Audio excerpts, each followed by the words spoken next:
అస్సలాము అలైకుం. హలో అండి. ఈరోజు చూడండి ఎంబ్రాయిడింగ్ కట్ వర్క్ బ్లౌజు చూపిస్తున్నాను అనమాట. ఎంబ్రాయిడింగ్ వేయించుకున్నారు, అలాగే కట్ వర్క్ అయితే పెట్టించారండి.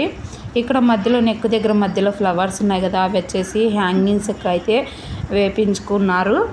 ఇంకా ఇప్పుడైతే చూడండి, మనం ఫస్ట్ బ్లౌజ్ బ్యాక్ పార్ట్ ఎలా అయితే కటింగ్ చేసుకుంటామో ఆ విధంగా కటింగ్ చేసుకోవాలండి. అయితే మనము నెక్ అనేది కటింగ్ చేయకోకుండా ఓన్లీ షోల్డర్ వరకు కటింగ్ చేసుకొని పెట్టుకోవాలి. నెక్ అయితే కటింగ్ చేయకోకుండా పెట్టుకోవాలన్నమాట. ఇక్కడ మెయిన్ క్లాత్ నెక్ ఎడల్పు ఎక్కువ వచ్చినప్పుడు నేను మధ్యలో కొద్దిగా డాట్ మాదిరి అయితే అక్కడ కుట్టు వేసేదాన్ని, కానీ ఫ్లవర్స్ వచ్చాయి కదా, అందుకోసం నేను కుట్టు వేయకుండా సేఫ్టీ పిన్స్ అయితే పెట్టాను అనమాట. డాట్ మాదిరిగా అంటే ఎడల్పు నెక్ ఎడల్పు తగ్గడం కోసం. ఫస్ట్ చూసారా, ఇక్కడ మీరు చూడండి, ఈ విధంగా పెట్టుకున్న తర్వాత ఇప్పుడు మనము సెంటర్లోకి ఒక ఖర్చు అయితే పెట్టుకోవాలి. లైనింగ్కు అలాగే మెయిన్ క్లాత్కు ఆ రెండు ఖర్చులు ఒక దగ్గర పెట్టుకొని అక్కడికి కొద్దిగా కదలకుండా ఒక కుట్టు అయితే వేసానండి. వేసిన తర్వాత నెక్ మధ్యలో సెంటర్లో అలాగే కింది వైపు ఈపు భాగాన సెంటర్లో మనము లైనింగు అలాగే ఈ వర్క్ ఉంది కదా, ఆ వర్క్ మధ్యలో మనకు ఫ్లవర్ అయినా ఏదైనా ఒకటి వస్తుంది అనమాట. మధ్యలోకి లైనింగ్కు అలాగే ఆ వర్క్కు సెట్ అయ్యే విధంగా మధ్యలో ఒక సేఫ్టీ పిన్ అయితే పెట్టేసి, ఇంకా ఈ కట్ వర్క్ షేప్ ఎలా అయితే ఉందో ఆ విధంగా స్టిచ్ చేస్తున్నా చూడండి. ఇక్కడ చిన్న కుట్టు పెట్టుకోవాలండి ఇలా స్టిచ్ చేసేటప్పుడు. అయితే మనము ఇలా స్టిచ్ చేసేటప్పుడు చూడండి, ఇక్కడ మనము దారం వస్తుందండి, థ్రెడ్ మాదిరిగా మనకు వర్క్ దారం అనేది వస్తుందన్నమాట. కట్ వర్క్ షేప్ ఎలా అయితే ఉందో ఆ విధంగా కుట్టుకుంటూ రావాలి. ఇలా అక్కడక్కడ రౌండ్ తిరిగే దగ్గర పాదాన్ని కిందికి పెట్టుకుంటూ సూది కిందికి దింపుతూ పాదాన్ని పైకి తీస్తూ తిప్పుకున్నామంటే షేప్ అనేది నీట్గా వచ్చేస్తుంది. ఈ విధంగా స్టిచ్ చేసామంటే మనకు కట్ వర్క్ అస్సలు షేప్ అనేది ఎత్తిపోకుండా వస్తుంది అన్నమాట. కరెక్ట్గా వచ్చేస్తుంది. చూస్తున్నారు కదా నేను స్టిచ్ చేసే విధానం. ఈ విధంగా స్టిచ్ చేస్తే బ్లౌజ్ అనేది పర్ఫెక్ట్గా వస్తుందండి. సూది అనేది మనకు కట్ వర్క్ థ్రెడ్ మాదిరిగా దారం అయితే వస్తుంది కదా, దాని పక్కనే మనకు కుట్టు రావాలి.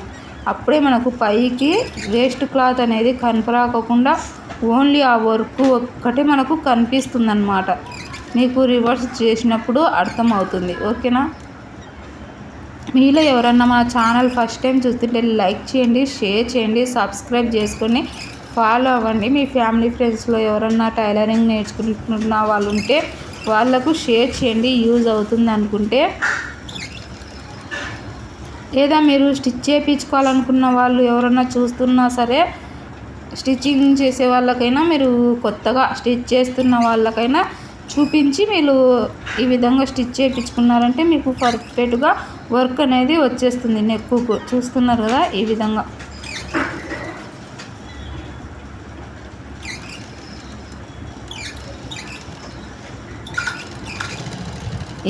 స్టిచ్ చేసిన తర్వాత నెక్స్ట్ వచ్చేసి మనము మధ్యలో ఉన్న క్లాత్ను అయితే కటింగ్ చేసేయాలండి.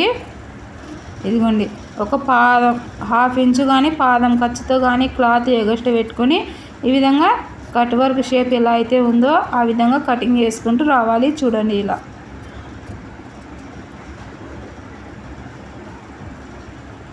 ఇదిగోండి మొత్తం ఇలా కటింగ్ చేసిన తర్వాత ఇప్పుడు రౌండ్ తిరిగే దగ్గర మూలల దగ్గర ఇలా చిన్నగా ఖర్చులు అయితే పెట్టుకోవాలండి.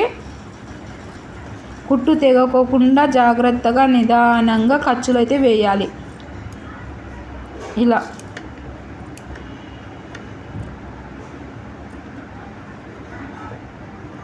ఇదిగోండి, ఇలా మధ్యలో మూల దగ్గర రౌండ్ తిరిగే దగ్గర ఈ విధంగా మొత్తం నెక్ చుట్టూ ఖర్చులు పెట్టుకున్న తర్వాత ఇప్పుడు రివర్స్ చేస్తే చూడండి, మనకు ఓన్లీ గోల్డ్ కలర్లో ఉన్న వర్క్ ఒక్కటే పైకి రావాలి. చూడండి ఎంత చక్కగా వస్తుందో.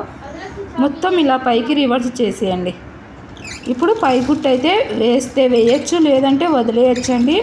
కానీ మనకు లైనింగ్ బయటికి జరగకుండా ఉండడం కోసం నేను ఇక్కడ కుట్టు అనేది వేస్తున్నాను అన్నమాట. పై కుట్టు వేస్తున్నానండి. అయితే ఈ పై కుట్టు వేసేటప్పుడు మనకు గోల్డ్ కలర్లో వర్క్ ఉంది కదా, దాని మన వైపుకి అయితే వేసుకోవాలండి. మనము వర్క్ మీద వేసామంటే ఆ కుట్టు అనేది కనిపిస్తుంది, మళ్ళీ నీట్ ఫినిషింగ్ పోతుందన్నమాట. ఆ కుట్టు కనపరాకూడదు, మనకు కుట్టు పడాలన్నమాట. ఈ విధంగా వేసుకున్నామంటే చాలా చక్కగా బ్లౌజ్ వస్తుంది. చూసారా ఎంత నీట్గా మనకు షేప్ అనేది వచ్చేసిందో, అలాగే ఎంత చక్కగా మనకు నెక్ అనేది సెట్ అయిపోయింది. చూశారు కదా. వీడియో నచ్చితే తప్పకుండా లైక్ చేసి, షేర్ చేసి, సబ్స్క్రైబ్ చేయండి. మీలో ఎవరికన్నా టైలరింగ్కి సంబంధించిన దారాలు, థ్రెడ్, కత్తెర, బావిను, కేజ్ డబ్బి, మార్కింగు, పాదాలు అన్నీ అండి, లైనింగ్లు, ఫాల్స్లు మొత్తం మన దగ్గర అయితే అవైలబుల్గా ఉంటాయి. మీకు టైలరింగ్కి సంబంధించి ఏదైనా సరే టూల్ మన దగ్గర అయితే ఉన్నాయండి. ఆర్డర్ చేయండి.